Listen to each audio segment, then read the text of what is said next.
आप पहले दिन से चुनाव शुरू हुआ, 2.5 महीने में आप चुनाव कर रहे हैं।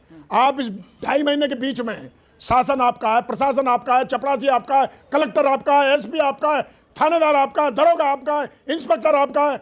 किसी आम आदमी की या किसी राजनीतिक दल की हैसियत और औकात है कि आप वहां फटक जाने दें? तो भारतीय जनता पार्टी और भारतीय जनता पार्टी का शीर्ष नेतृत्व तो सबसे पहले इस ईवीएम के विरोध में उतरा और यहां तक कि उसमें जो भी कागजी तौर पर लिखत पढ़त हो सकती थी ईवीएम के खिलाफ उन्होंने की। आज न केवल ये आरोप है, मैं बड़ी साफगोई के साथ इस बात को कहना चाहता हूं, इलेक्ट्रॉनिक सिस्टम का देश और दुनिया में जितना भी सिस्टमेटिक सिस्टम हो सकता है, मुझे आप ही बता दीजिए इलेक्ट्रॉनिक सिस्टम का ऐसा कौन सा सिस्टम है जिसको दुरुस्त नहीं किया जा सकता, जिसको बदला नहीं जा सकता। मोबाइल आपके हाथ में है, आप मेरी बाइट ले रहे हैं, मेरा इंटरव्यू कर रहे हैं, इसमें आप कहीं भी किसी भी तरह की काट छाट छेड़छाड़ कर सकते हैं, जो आपके मन में आए वो कर सकते हैं। तो फिर ये कैसे संभव है? आप दिल्ली में बैठकर, इसरो में बैठकर, आप डीआरडीओ में बैठकर और चंद्रयान चंद्रमा पे पहुंचा सकते हैं। आप 1 मिनट में हजारों करोड़ का लेन देन मोबाइल से कर सकते हैं। आप देश के एक कोने से दूसरे कोने तक आप मोबाइल से सारी चीज कर सकते हैं। आप कहते हैं कि ईवीएम में कुछ बदलाव नहीं हो सकता। चुनाव आयोग कह रहा है साबित करो, सुप्रीम कोर्ट कह रहा है अब ये सब ये आप बताइए, कौन आप मुझे बताइए, इस देश का कौन आम आदमी इस मोबाइल के विषय में, इसकी इंटरनल चीज़ों के विषय में जानता है, सिवाय इसे चलाने के, व्हाट्सअप करने के, लिखने पढ़ने के? इंटरनल इसमें क्या है, किसको पता है इस बात की? जब कोई चीज़ संदेशप्रद है और किसी चीज़ पर भरोसा टूटा है, चाहे वो विपक्षी दल का टूटा है, किसी उम्मीदवार का टूटा है, तो भारत का संवैधानिक नागरिक, भारत के संवैधानिक नागरिक के संवैधानिक दायित्वों की रक्षा के लिए यह जरूरी है कि सरकार उस पर त्वरित कार्रवाई करके उस भरोसे को कायम करे। सरकार को उसका दूध का दूध और पानी का पानी करना चाहिए। और इसका ताजा उदाहरण ये है, इसकी सबसे महत्वपूर्ण बात ये है, दुनिया के सबसे बड़ा राष्ट्रीय अध्यक्ष अमेरिका, जहां ईवीएम का निर्माण हुआ, जर्मन और जापान, नीदरलैंड और तमाम लंदन और ब्रिटिश के तमाम और कितने देशों में ईवीएम को खारिज किया जा चुका है। तो फिर ऐसी कौन सी मजबूरी है? फिर आप चुनाव आयोग के ऐसे सिस्टम पर मोदी जी क्यों भरोसा करते हैं कि आप पहले दिन से चुनाव शुरू हुआ, 2.5 महीने में आप चुनाव कर रहे हैं। आप इस 2.5 महीने के बीच में शासन आपका है, प्रशासन आपका है, चपरासी आपका है, कलेक्टर आपका है, एसपी आपका है, थानेदार आपका है, दरोगा आपका है, इंस्पेक्टर आपका है। किसी आम आदमी की या किसी राजनीतिक दल की हैसियत और औकात है कि आप वहां फटक जाने दें? आप इन 2.5 महीनों में, 2 महीनों में, 1 महीने के अंतराल में क्या कर रहे हैं? ये सवालिया निशान है सरकार के ऊपर, और मोदी और अमित शाह के ऊपर सवालिया निशान है। अगर संदेह इस ईवीएम पे है, और खाली संदेह नहीं है, मैं भी व्यक्तिगत तौर से कह रहा हूं, कोई सूरत और दुनिया की कोई ताकत नहीं है इन तीनों राज्यों में कांग्रेस को हरा दे। ये सब मशीनिंग सिस्टम है और ईवीएम का खेल है। आप भी गाजियाबाद से जुड़े हुए हैं, अध्यक्ष कांग्रेस की तरफ एक आधिकारिक पद पर हैं, लेकिन आपको आपने ये तो नहीं देखा होगा कहीं सोनिया गांधी को, प्रियंका गांधी को, राहुल गांधी को कि ईवीएम बैन की जाए, वो तो आवाज उठाते नहीं है। क्यों उन्हें उठाने की आवश्यकता क्या है? उनके ग्रास रूट का वर्कर जो चीजों को देख रहा है, महसूस कर रहा है, जो जमीन पर काम कर रहा है, वो वर्कर अपने नेताओं से अपील कर रहा है। और मैं भले ही कांग्रेस पार्टी का एक संवैधानिक पद पर बैठा हुआ कार्यकर्ता हूं, मैं इस देश का आम नागरिक हूं, मेरा फंडामेंटल राइट है, ये मेरा अधिकार है कि अगर संदेह है तो संदेह का दायित्व सरकार को लेना चाहिए। और ये संवैधानिक अधिकार है एक नागरिक का कि उस संदेह को देश और दुनिया के सामने क्लियर किया जाना चाहिए। और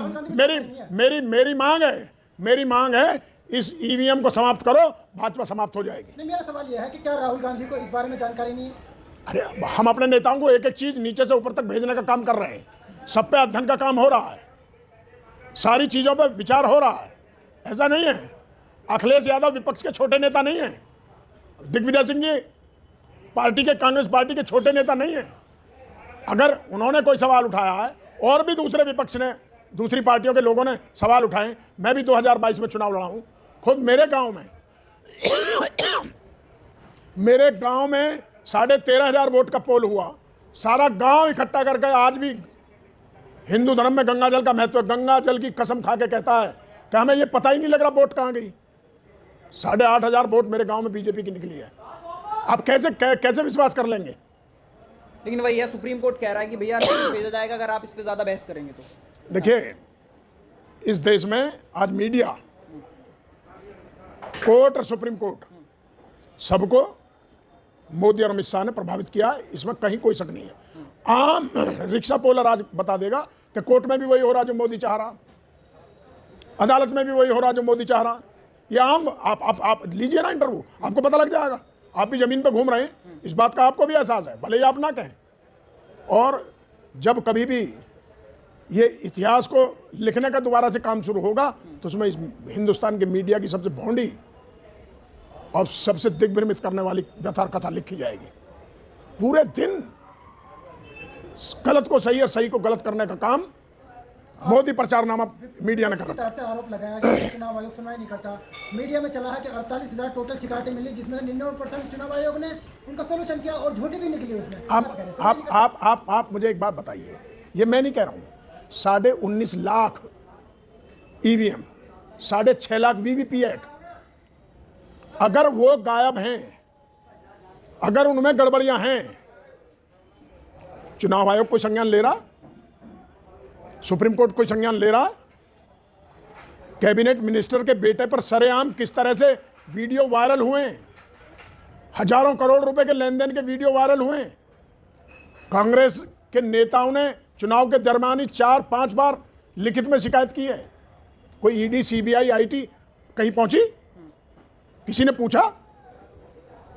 लेकिन विपक्ष को बदनाम करने के लिए ED, CBI, Bharatiya Janata party के शीर्ष नेतृत्व के आदेश पर षड्यंत्र के तहत विपक्ष के नेताओं को, चाहे कांग्रेस के चाहे दूसरे दलों के नेताओं को बदनाम करने का काम कर रही है। झारखंड का ताजा उदाहरण है, पिछले 50 वर्ष से वो साहू अकेले सांसद हैं कांग्रेस के, उनका सारा परिवार बड़ा बिजनेसमैन है। जानबूझकर यह रेड कराई गई है।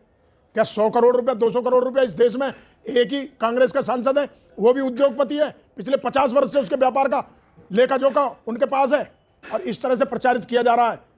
ये देश की मीडिया की मोदी और अमित शाह की मिली भगत है। इस तरह से प्रचारित किया जा रहा है लोकसभा के चुनाव को देखते हुए कि जैसे कांग्रेस ही भ्रष्टाचार की जननी है। 10 साल में कुछ कर नहीं पाए, अब नए नए हथकंडे अपनाकर बदनाम करने का विपक्ष को काम कर रहे हैं। मैं आपसे कह देना चाहता हूं, आज याद रखना, आज का इंटरव्यू जब लोकसभा चुनाव हो जाएगा उसके बाद खोल कर देखेंगे। मोदी और अमित शाह और भाजपा के तमाम तर्कस के तीर कितनी भी कोशिश कर लें, इंडिया गठबंधन 2024 में लोकसभा का चुनाव भारतीय जनता पार्टी को राहुल जी और सोनिया जी और खड़गे जी और प्रियंका जी की क़यादत में, हमारे तमाम इंडिया गठबंधन के जितने घटक दल हैं सबकी क़यादत में हरा करेगा।